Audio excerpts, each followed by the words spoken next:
आद्य देव 1000 श्री मुनि सुव्रतनाथ भगवान की, परम पूज्य आचार्य परमेष्टि गुरुदेव श्री विद्यासागर जी महामुनिराज की, 3 कम 9 करोड़ मुनिराजों की जय बोलो। परम पूज्य मुनि श्री 108 सौम्य सागर जी महामुनिराज की, मुनि संघ की। देश के लिए बलिदान हुए रणवाकुरों ने जिस विचार को अपने अंदर जीवित रखा था,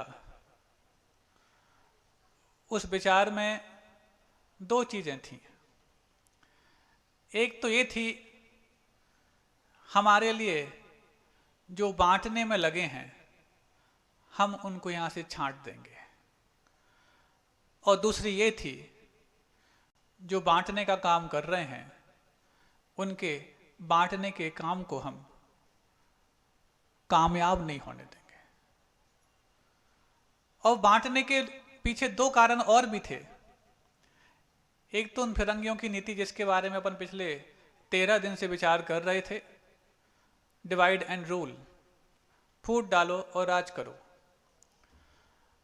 ये तो थी ही, इसके साथ साथ एक बात और थी कि हम अपने आप को इतना कमजोर जिन कारणों से कर गए हैं कि कोई बांटने वाला आए भी तो हम बढ़ जाते हैं, हमें उन कारणों को भी अपने से दूर करना है। और जब उन आजादी के योद्धाओं ने इन दोनों कामों पर अपना काम किया तो सन 47 का वो 15 अगस्त का दिन आपके लिए जश्न के लिए कारण बन गया। अभी आपने सुना कि कैसे उस राष्ट्र के लिए भारत के और भारतीय संस्कृति में जीवित रहने वाले उन सपूतों ने अपनी तन मन और धन हर तरीके की कुर्बानी दी है। एक और मुझे ऐसी बात याद आती है, एक लेखक थे और बहुत ऊंचे दर्जे के साहित्यकार थे। राष्ट्र का निर्माण चाहे गुलामी के वक्त करना हो, चाहे आजादी के बाद करना हो, राष्ट्र का निर्माण यदि निर्माताओं ने नहीं किया है सामर्थ्य होने के बावजूद भी, तो फिर उस सामर्थ्य को घटाने का नाम ही गुलामी मानी जाती है। तो वो साहित्यकार थे और उन साहित्यकार ने एक बहुत इंसानियत के बारे में, परोपकार और दया के बारे में एक अच्छी साहित्य की रचना की थी। और उनके इस साहित्य के बारे में दुनिया पहचान भी रही थी। उनकी उसके पहले निकली हुई अन्य पुस्तकों को लोग बहुत चाव से पढ़ते भी थे। अब जबकि एक अच्छे विषय पर और एक नए साहित्य की रचना हुई है तो लोगों ने उसके प्रकाशन की भी भावना रखी, और जब उसके प्रकाशन की भावना रखी तो लेखक से कहा कि आप इसको प्रकाशित कराइए। उन्होंने कहा, मेरे पास इतनी सामर्थ्य नहीं है कि मैं रचना भी करूं और प्रकाशन भी करूं। रचना करना मेरे लिए इस परोपकार के लिए एक अपनी कुर्बानी है, लेकिन इसके लिए दुनिया के सामने ला पाना मेरी ये नादानी है, मैं नहीं ला सकता। तो लोगों ने धन संग्रह किया और उसकी जितनी प्रतियां निकलनी थी, उन सारी प्रतियों के लिए जितना धन चाहिए था वो सारा का सारा ला करके उस लेखक के सामने रख दिया। जैसे ही वो धन सामने ला के रखा, किस्मत की बात, उसी वक्त उस राज्य में अकाल पड़ गया। अकाल पड़ गया तो साहित्यकार बोलते हैं, इस पूरे धन को उस अकाल पीड़ितों की सेवा के लिए लगा दो। लोगों ने कहा, वह मुश्किल इकट्ठा हुआ है, अकाल तो ठीक है, सरकार भी सहायता कर रही है, बड़े बड़े अमीर लोग भी सहायता कर रहे हैं, उनका तो काम जैसे तैसे चल जाएगा, लेकिन आपके इस विधा को पहचानने की कमी लोगों में फर्क है। आप इतनी धन को वहां लगा देंगे तो आपका काम कैसे होगा। बोले, कोई बात नहीं, मेरा पुस्तक छपे या ना छपे, लेकिन वहां पर मेरी ये बात अवश्य पहुंचनी चाहिए कि जब मुझ जैसा निर्धन व्यक्ति भी उसके लिए अपना योगदान दे सकता है, तो बाकी सारे जो अपने घर में धन को छपा के नहीं, छुपा के रखते हैं वो भी अपने खजाने खोल दें। कोई बात नहीं, इस साल अकाल पड़ा है, सूखा पड़ा है, फिर देखेंगे। फिर लोगों ने इस बात को सुनकर के कि उन्होंने पूरा का पूरा धन सूखा पीड़ितों के लिए लगा दिया है, फिर इकट्ठा किया, फिर पाई पाई जोड़ी और लगभग 1 साल में इतना धन इकट्ठा कर पाए कि उस साहित्य की रचना जो उन लेखक ने की थी उसका प्रकाशन भी उन्हीं के माध्यम से हो। दूसरी बात एक ऐसी लेकर आए, किस्मत फिर साथ नहीं दी, और जब साथ नहीं दी तो उस साल अतिवृष्टि हो गई। अतिवृष्टि हुई, बाढ़ आ गई।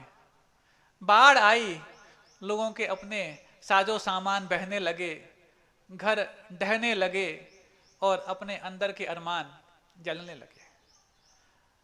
अब क्या किया जाए?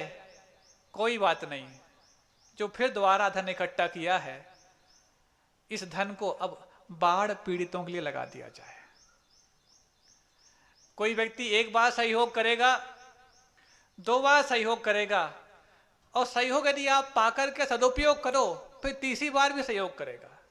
लेकिन आपने जिस कार्य के लिए सहयोग किया था उस कार्य में वो धन नहीं लगाया हो, दूसरी बार ना लगाया हो, तो कौन बुद्धिमान होगा जो तीसरी बार आपके लिए सहयोग करेगा? हुआ ऐसा ही। फिर लोगों ने पहले तो ये मंत्रणा की कि अब इकट्ठा करें कि नहीं करें। सामने वाले का यदि पुण्य होता तो पहली बार में प्रकाशन हो जाता, और पुण्य होता तो हम लोगों को इकट्ठा करना ही नहीं पड़ता, उसके पास इतना होता कि वो प्रकाशित करके तो हम लोग को वैसे ही बांट देता। लेकिन पुण्य नहीं है, पुण्य नहीं है। प्रतिभा तो है कि अच्छे साहित्य की रचना कर सकता है, लेकिन पुण्य नहीं है कि उसको प्रकाशित भी कर पाए। 2 बार हम लोगों ने प्रयास किए, दोनों बार हमारे प्रयास असफल हो गए, और तीसरी बार प्रयास करने के लिए बहुत मंत्रणाएं हुई। अंत तो गत्वा ये कहा कोई बात नहीं, भले ही सदुपयोग उस दृष्टि से नहीं हुआ, कहीं तो सदुपयोग हुआ। तीसरी बार फिर उन्होंने इकट्ठा किया, और इकट्ठा करने के बाद जैसे ही उनके पास लेके पहुंचे, इस बार किस्मत से ना सूखा हुआ, ना अतिवृष्टि हुई, ना बाढ़ आई, सब सुभिक्ष का वातावरण था। तो फिर उन लेखक ने कहा ठीक है, मैं आपके इस धन को अपने पुस्तक के प्रकाशन में तो लगवाने की परमिशन देता हूं, लेकिन उस पुस्तक पर लिखा जाए 3य संस्करण। उस पुस्तक पर लिखा जाए 3य संस्करण। अरे पहली बार छप रही है तो उसमें 3 संस्करण की बात क्यों? क्योंकि पहला संस्करण और दूसरा संस्करण इस पुस्तक का प्रैक्टिकल संस्करण था, और तीसरा संस्करण उसका थ्योरेटिकल संस्करण था। इसीलिए इस पुस्तक का यदि आपको प्रकाशन कराना हो तो प्रकाशक से बोल देना इस पुस्तक पर छापना 3य संस्करण। आप समझ रहे हो, देश की रक्षा के लिए, देश के आबरू की रक्षा के लिए लोगों ने अपने किसी भी लेखक से पूछना जिसने एक छोटी सी भी कविता लिखी हो, और उस कविता को यदि किसी व्यक्ति ने छीन लिया हो तो उसके दिल पे क्या गुजरती है। छीनना तो बहुत दूर की बात है, कोई सुनाना चाहता है और सुन नहीं रहा हो तो लगता है कि मेरी कविता लिखना ही बेकार हो गया। लेकिन उस व्यक्ति ने पूरे एक महाकाव्य लिखा, एक ऐसा साहित्य लिखा जो पूरे के पूरे देश के काम आने वाला था। लेकिन देश के लिए जब वो काम आने लायक धन इकट्ठा हुआ तो उस धन को उसने पहले संस्करण दूसरे संस्करण में भी देश के लिए कुर्बान कर दिया, भले ही मेरी कविता कुर्बान हो जाए, मेरा साहित्य कुर्बान हो जाए। ऐसे ऐसे आजादी के योद्धा जो आजादी के संग्राम में फिजिकली तो भाग नहीं लिए लेकिन मेंटली और वर्बली भी भाग लेने वाले ऐसे योद्धा थे। अब जो मैंने कहा कि जो आपको बांटने वाली ताकतें थीं, उन बांटने वाले ताकतों के सामने आपको बंटने नहीं देना है। ऐसी ताकत भी पैदा करने के लिए क्या करना चाहिए था और लोगों ने क्या किया, इसको भी समझना आवश्यक है। आते हैं आपके लिए किसी के बारे में कुछ भी गुमराह करने की बात कहते हैं, आपकी एकता, आपकी यूनिटी को कुछ अफवाहों के माध्यम से बरगलाने का प्रयास करते हैं ताकि तुम्हारी एकता खंड खंड हो जाए। कुछ कमजोर दिल के होते हैं जो उन अफवाहों में आ जाते हैं और अफवाहों में आ जाए तो कोई बात नहीं, लेकिन उन अफवाहों को अपने ही मुख से दूसरों के लिए वाह वाह करने के लिए कारण बन जाते हैं। और वाह वाह करें तो फिर भी ठीक है, लेकिन अफवाह के शिकार जो हो जाते हैं वो अपनी एकता को तबाह कर डालते हैं। आपको यदि इस आजादी की रक्षा करनी है और इस आजादी की रक्षा के मूल्य में यदि उन जिनने अपने आप को बलिदान दिया है उनके प्रति श्रद्धांजलि देनी है, तो उनके प्रति श्रद्धांजलि यही होगी कि तुम्हें अपनी एकता के लिए जो बांटने वाले जो भी ताकतें हैं उन ताकतों के लिए जरा सी भी गुंजाइश नहीं देनी है। क्योंकि तुम यदि गुंजाइश दोगे तो वो व्यक्ति तो इसी फिराक में है कि कैसे तुम्हें तबाह कर दिया जाए। ये हमारी तबाही के जिम्मेवार दूसरे कम सबसे पहले हम होते हैं, और हम यदि उसके लिए जिम्मेवार बन जाएं तो सबसे पहले गलत फहमियों को तबाह करना चाहिए, ना कि आपसी एकता को तबाह करना चाहिए। गलत फहमियां कहां से बन जाती हैं? अरे पहली बात तो फेमस होने के लिए फहमियां आती हैं, और फेमस होने के लिए यदि फहमियां आई हैं तो उनको गलत अभिप्राय मत दो, गलत मकसद मत दो, नहीं तो वो गलत फहमियां आपके लिए कभी भी तोड़ ताड़ कर सकती हैं। और इस आज़ादी के लिए जिन्होंने कुर्बानी दी है उनके लिए श्रद्धांजलि तो नहीं, विनयांजलि तो नहीं, उनके लिए जलांजलि दे सकती हैं, तिलांजलि दे सकती हैं। तिलांजलि और जलांजलि कब दी जाती है आपको पता होगा, लेकिन श्रद्धांजलि और विनयांजलि तब दी जाती है जब आपके लिए जीवन में किसी ने ऐसा विश्वास जगाया हो, ऐसी जगह बनाई हो कि जिसको हम अपने अंदर से अलग तो नहीं कर सकते, लेकिन उनके प्रति अपने भाव उद्गार करने के लिए श्रद्धांजलि अवश्य दे सकते हैं। बंधुओं, ऐसी कई सारी ताकतें हैं और उन ताकतों के पीछे उनके वही मकसद हैं जिन मकसदों को अंग्रेजों ने आपके ऊपर लागू किया था। कई ऐसी ताकतें हैं, हमने एक दिन और कहा था, कई ऐसी मिशनरीज काम कर रही हैं जो आपके लिए, आपके बच्चों को आपके उन संस्कारों से दूर करना चाहती हैं, संस्कारों के साथ साथ आपके धर्म से बेदखल करना चाहती हैं। और खास तौर पर जिन विद्यालयों में, जिन कोचिंग्स में, जिन कॉलेजेस में आप अपने बच्चों को भेजते हैं पढ़ने के लिए, संस्कार पाने के लिए, धर्म के सूत्र गढ़ने के लिए, वहीं पर जाकर के ऐसे कुछ कारनामे किए जाते हैं कि आपके बच्चे उन समयों पर जब सबसे ज्यादा आपको धर्म करने की रुचि पैदा होती है, उन धर्म करने के समय ही ना दिया जाए। पता है, कोई भी भारतीय व्यक्ति, कोई भी उनमें से, चाहे वो हिंदू हो चाहे वो जैन हो, वो पर्युषण पर्व और गणेशोत्सव, और खासतौर से महाराष्ट्र में गणेश उत्सव कितने अच्छे से मनाते हैं हिंदू लोग, आपको पता होगा। और जैन लोग भले ही 365 दिन उनको धर्म मनाने की फुर्सत मिल पाए या ना मिल पाए, 10 दिन तो वो भाद्रपद के जैन अवश्य बन जाते हैं। लेकिन इन दिनों में वो मिशनरीज अपने करतूत अपनाती हैं और उनके माध्यम से ऐसे कुछ टाइम टेबल कंडक्ट कराए जाते हैं, ऐसे टाइम टेबल लाए दिए जाते हैं जिस समय आपके बच्चों को उन्हीं समयों में सेशनल होंगे, टेस्ट होंगे, क्वार्टरली एग्जाम होंगे, हाफ ईयरली एग्जाम होंगे अथवा एग्जाम होंगे। क्या आपने इन ताकतों को बहुत बारीकी से अंदाज किया है कि नजरअंदाज कर दिया है? आपको लगता है देखो कितना बड़ा स्कूल है, कितनी पढ़ाई होती है, कि पर्युषण पर्व में भी हमारे बच्चों को फुर्सत नहीं मिलती है। आप फक्र करते हैं, गौरव मनाते हैं, ऐसे स्कूलों में अपने बच्चों को डाल करके और भेज करके कहते हैं कि कोई बात नहीं, पर्युषण के दिन भी तुम मत आना, दिवाली के दिन भी तुम मत आना, और तुम रक्षाबंधन को ही मत मनाना, कम से कम जब हमारी अंतिम यात्रा हो तब तो आ जाना। अरे जिन्होंने आपके संस्कारों की अंतिम यात्रा कर डाली हो, वो आपकी अंतिम यात्रा में भी शरीक हो पाएंगे, बहुत गारंटी नहीं है। इसलिए आपको ऐसी ताकतों से भी सावधान रहना चाहिए। ये भी आपके आजादी के उन रणबांकुरों के लिए श्रद्धांजलि मानी जाएगी, क्योंकि उन्होंने आपके लिए अपनी जान पर खेलना इसलिए पसंद किया है क्या कि तुम सच्चे दिल से और लगन से धर्म ध्यान कर पाओ। आज भी सीमा पर तैनात सैनिक इसलिए अपनी गोलियों की बौछार अपने सीने पर झेलते हैं ताकि तुम धर्म ध्यान कर पाओ, परोपकार कर पाओ, इंसानियत को अपने जीवन में पैदा कर पाओ।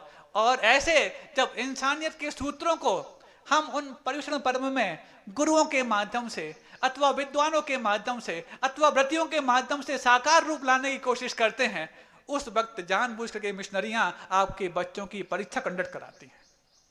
डिवाइड एंड रूल, समझ रहे हैं? ए डिवाइड एंड रूल, फूट डालो राज करो की नीति अंग्रेजों ने चालू की थी, लेकिन अंग्रेजों के जाने के बाद भी बंद नहीं हुई है। और इस चीज को आप नहीं समझ पा रहे हैं तो फिर आप ये उम्मीद करना आपके जाने के बाद आपके जो रणबांकुरे हैं, महाराज रणबांकुरे तो स्वतंत्रता संग्राम सेनानी को बोलते हैं, हाँ स्वतंत्र कर जाएंगे अपने आप को। किससे? जिनको वो परतंत्र मानते हैं। आप लोगों को परतंत्र मानते कि तुम धर्म से बंध गए हो, हम तो स्वाधीन हैं, हमें कोई धर्म नहीं पालन करना, हमें ना गणेश को मानना है ना गणधर को मानना है, हमें ना महावीर को मानना है ना राम को मानना है। ऐसे जो स्वाधीनता को मानने वाले हैं उनको स्वाधीनता अच्छी नहीं लगती, स्वच्छंदता अच्छी लगती है। और इस स्वच्छंदता को कौन आपके अंदर आयाम दे रहा है, कौन आपके अंदर आकार दे रहा है? ऐसी बुरी ताकतें तो हैं ही, लेकिन आपके अंदर इन ताकतों का समर्थन भी इनको आकार दे रहा है। दूसरा, ये तो हो गई एक बात। दूसरी बात मैं और आपको कह दूं, अभी एक आपके लिए प्रवचन के बाद एक पत्रक मिलेगा, हो सकता है आपके व्हाट्सएप तक भी पहुंच गया होगा। पूज्य मुनिवर श्री निर्यापक शरणम अभय सागर जी महाराज के माध्यम से वो पत्रक है कि आपको यहाँ के सारे विद्यालयों में बता देना है कि हमारे पर्युषण पर्व इस बार इस डेट से इस डेट तक के बीच में है, और आप हमारे बच्चों के लिए, बल्कि हमारे भारतीय संस्कारों में पले हुए बच्चों के लिए किसी भी प्रकार के एग्जाम इन दिनों में ना कंडक्ट कराएं। ये आपको हर विद्यालय में, जिंतूर के जितने भी विद्यालय हैं, कॉलेज हैं, पाठशालाएं हैं, सब में जाकर के ये वाली बात, और व्हाट्सएप पे नहीं कहनी है, फोन पे नहीं कहनी है, आपको उसकी हार्ड कॉपी ले जाके उनको भेंट करनी है कि इन दिनों में हमारे बच्चों की परीक्षाएं ना हो। तब जाकर के आपका धर्म के प्रति भी, अहिंसा के प्रति भी और भारत के प्रति भी बहुमान माना जाएगा। कल ये काम आपको करना है। जितने भी विद्यालय हैं आप लोग अपनी टीम तैयार कर लो, 2-2 लोगों की टीम, एक रोड पर जितने भी विद्यालय हैं वहां पर जाएं और उनकी एक प्रति उनको करें, और उसके बाद आप ये तस्दीक भी करा लें कि इन्होंने हमारी बात कितनी मानी है।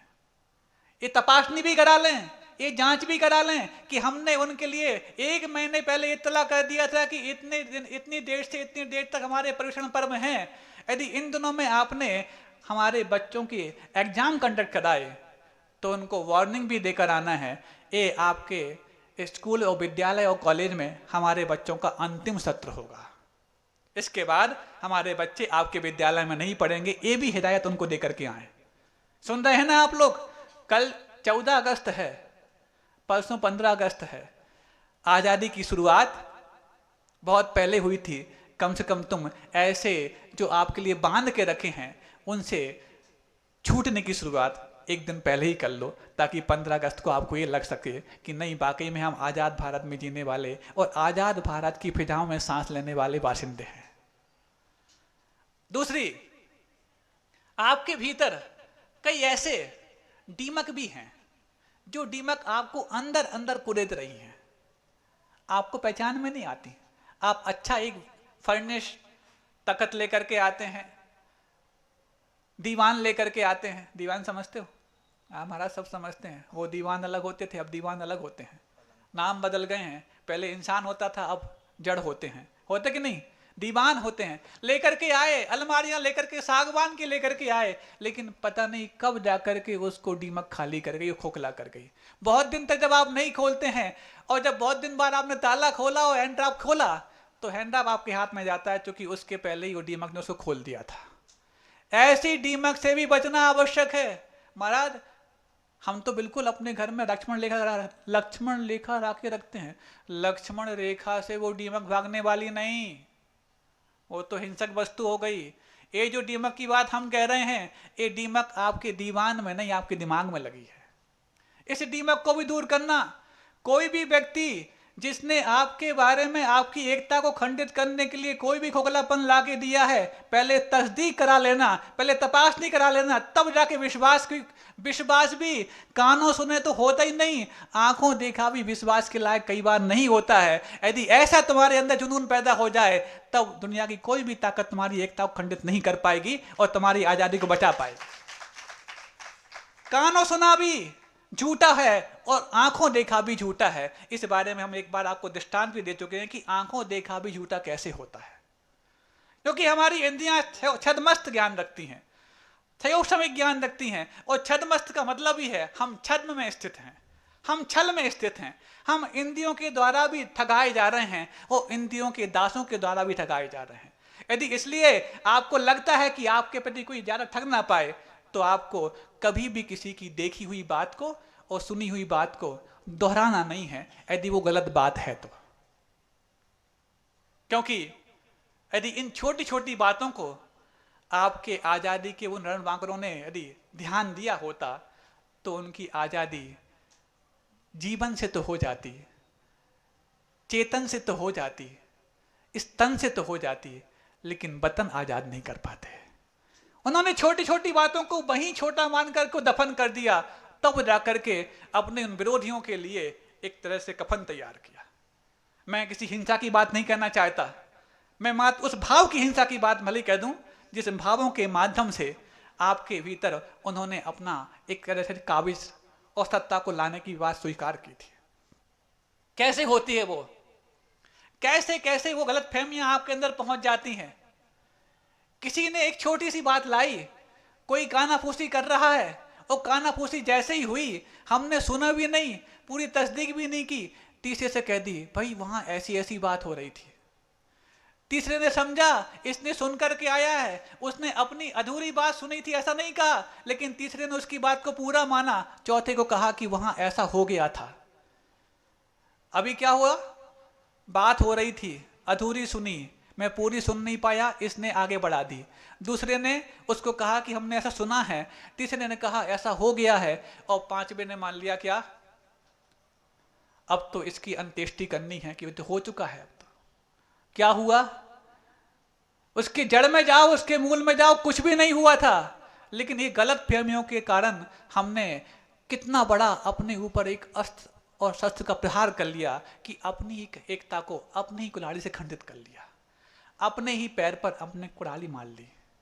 होता कि नहीं होता ऐसा बताओ?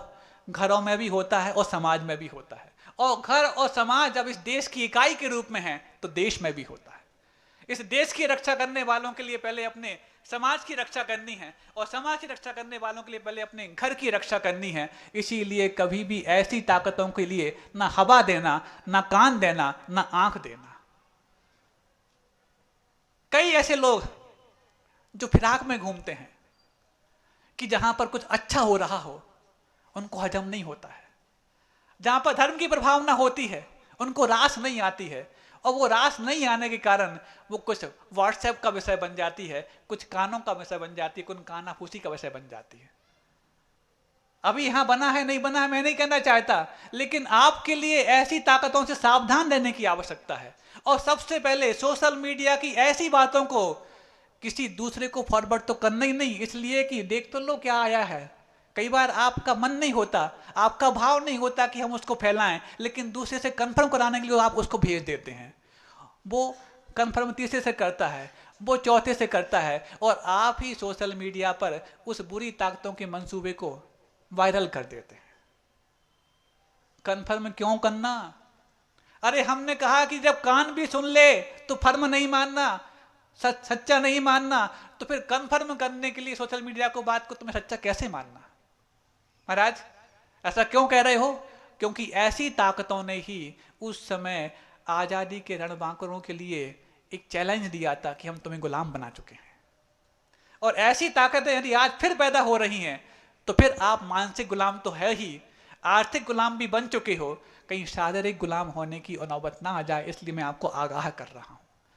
इस आगाह होने में भी आपके लिए अपने कानों को, आंखों को और पांचों इंद्रियों को इतना तो वश में रखना है। मैं नहीं कह रहा कि तुम साधु बन जाओ तो मैं मना भी नहीं करूंगा, बहुत बड़ा स्टेज है, बैठ सकते हो, लेकिन यदि नहीं बनना चाहते तो इतने सज्जन तो बन जाना, इतनी साधुता तो अपने आप ले आना कि किसी साधु का तुम्हें साधुवाद मिल पाए कि तुमने ऐसी बुरी ताकतों के मंसूबे को पानी पानी कर दिया है। कैसे घुसती हैं वो? घर के माध्यम से भी घुसती हैं, महिलाओं के माध्यम से भी घुसती हैं, पुरुषों के माध्यम से भी घुसती हैं, और पुरुषों की मजबूरी होती है कि दिन में एक बार तो उनकी बात सुननी होती है। महाराज एक बार क्या दिन भर सुनते हैं? नहीं, हम उन पुरुषों की बात कर रहे हैं जिनको एक ही बार सुनने का मौका मिलता है। होता कि नहीं होता? नहीं, आपकी बात नहीं कर रहे, हम कहीं और की बात कर रहे हैं, आप लोग बुरा मत मानना, क्योंकि आज़ादी की लड़ाई में मात्र रणबांकुरे नहीं हुए हैं, वीरांगनाएं भी हुई हैं। उन वीरांगनाओं के नाम आज भी सबसे पहले उन स्वतंत्रता संग्राम सेनानियों में अव्वल दर्जे पर लिए जाते हैं कि जिसने अपने पति के रक्षा करने के लिए और पति के साथ साथ पूरे परिवार और पूरे परिवार के साथ पूरे देश की रक्षा करने के लिए अपने बच्चे को भी कुर्बान कर दिया हो। बताओ है कि नहीं ऐसी रानियां? ऐसी रानियों के नाम मात्र सिर्फ भारतीय संस्कृति में ही नहीं, जैन संस्कृति में भी हैं। रानी अवक्का, ऐसे कई नाम मैं बताऊंगा, अभी 2 दिन बाकी हैं आपके लिए। भारतीय स्वतंत्रता संग्राम में किन जैनों ने अपना योगदान दिया, कितने अपना बलिदान दिया, इनकी संख्या तो आपके पास आ चुकी है, लेकिन उनके कैसी कुर्बानियां थीं और कैसे उनके योगदान थे, ये भी यदि समय मिला और आपका पुण्य हुआ तो बताने का मैं प्रयास करूंगा। लेकिन उन्हें कुर्बानियां सिर्फ इसलिए देनी पड़ी क्योंकि तुम अपने इतने से समय को कुर्बान नहीं कर पाते कि किसी गलत बात को हम समय देकर तस्दीक करा लें। अरे कुछ लोग तो ऐसे होते हैं, कुछ लोग तो ऐसे होते हैं जिन्होंने कभी घृणा, जलन, बैर को अपने जीवन में स्थान ही नहीं दिया है। किसी व्यक्ति ने कहा कि मेरी फितरत में नहीं है किसी से बैर रखना, मेरी फितरत में नहीं है किसी से बैर रखना, चाहो तो इसकी दुश्मनों से भी तस्दीक करा ली जाए। उस व्यक्ति का दुश्मन भी यदि कोई हो तो दुश्मन भी कह देगा ये मुझसे बैर नहीं रखता। तो जब वो बैर नहीं रखता है तो तुम उससे बैर क्यों रखे हो? क्योंकि मेरे पास ये फितरत नहीं है कि मैं उससे बैर छोड़ पाऊं। लेकिन समाज में कुछ ऐसे लोग होते हैं जिनके दुश्मन भी उनके कायल होते हैं।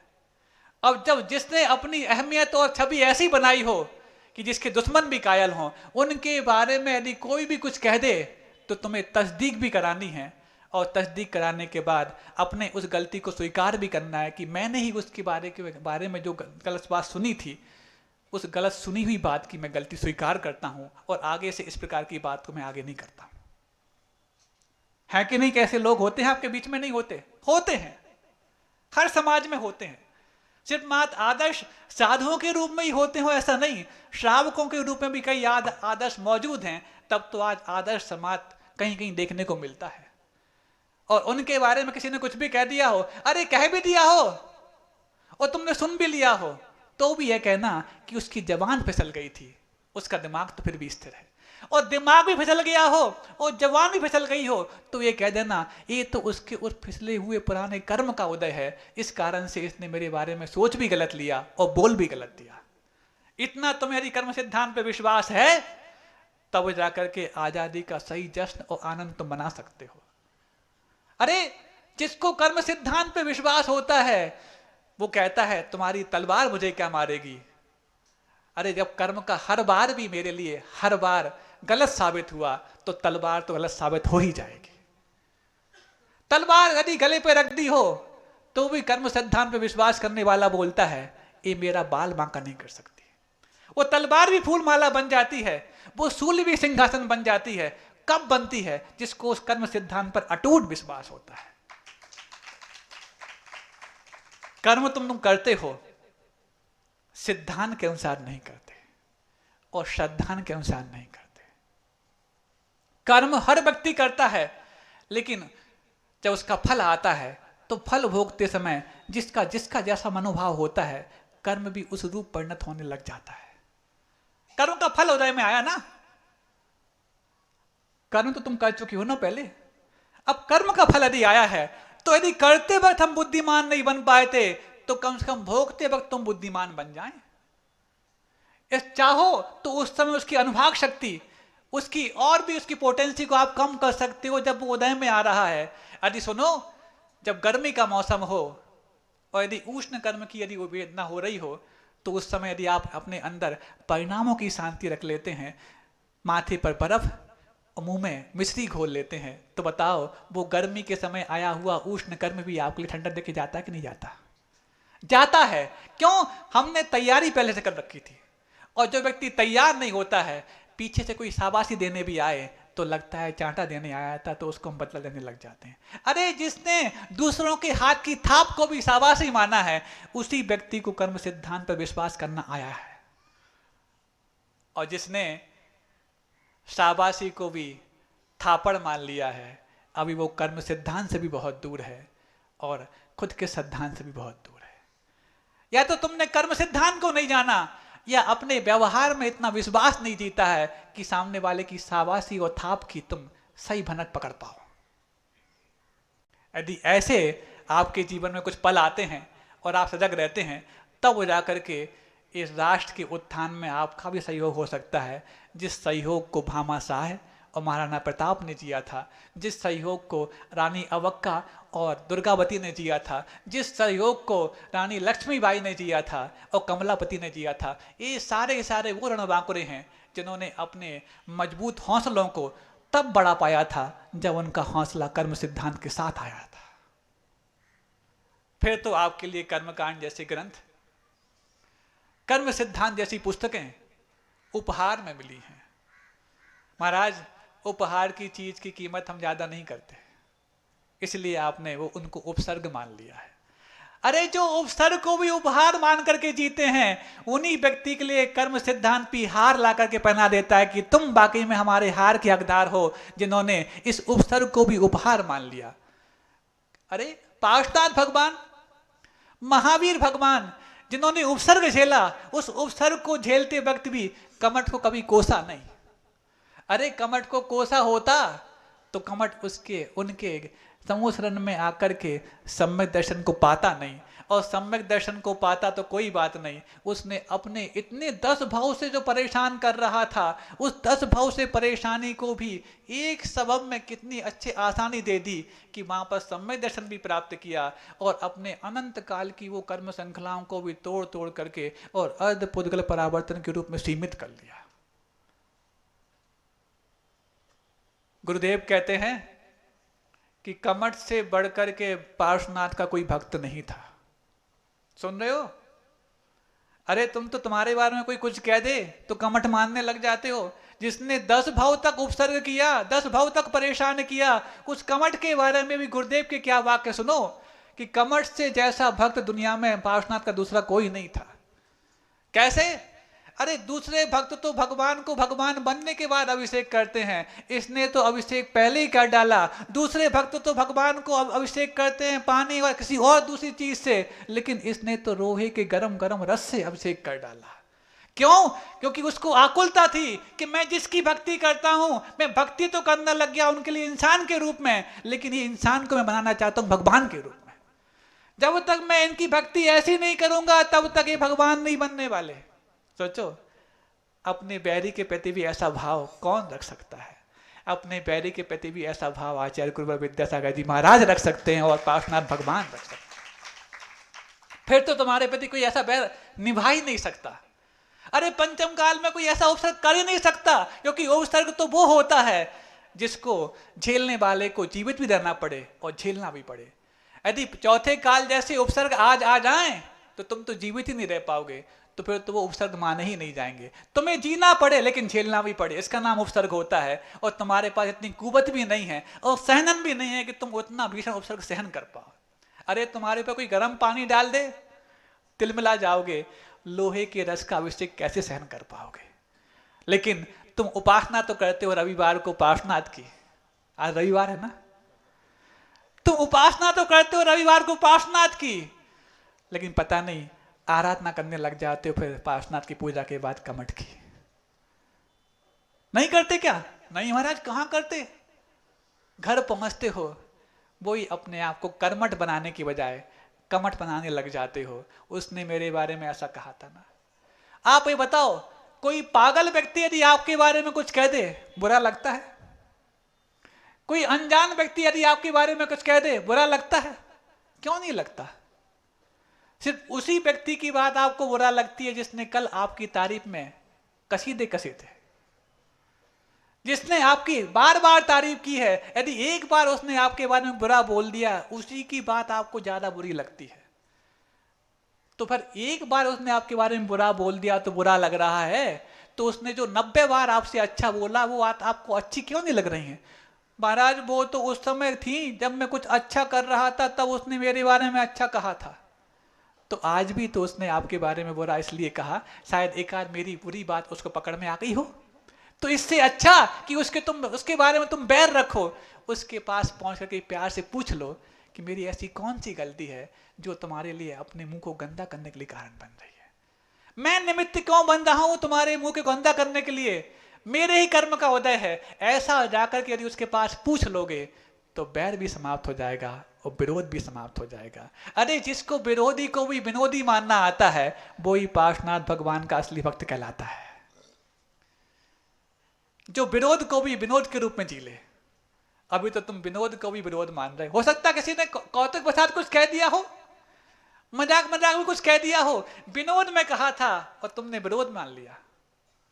कहां तो वो थे जो विरोध को भी विनोद मानते थे, उपसर्ग को भी उपहार मानते थे और हस्तक्षेप को भी हस्ताक्षर मानते थे। ऐसे भारतीय रणबांकुरों के रगों में उन भारतीयता का रक्त दौड़ता था, जिस भारतीयता का रक्त आज कई बार लगता है कि हमारे ब्लड ग्रुप में आ भी पाया है कि नहीं आ पाया है।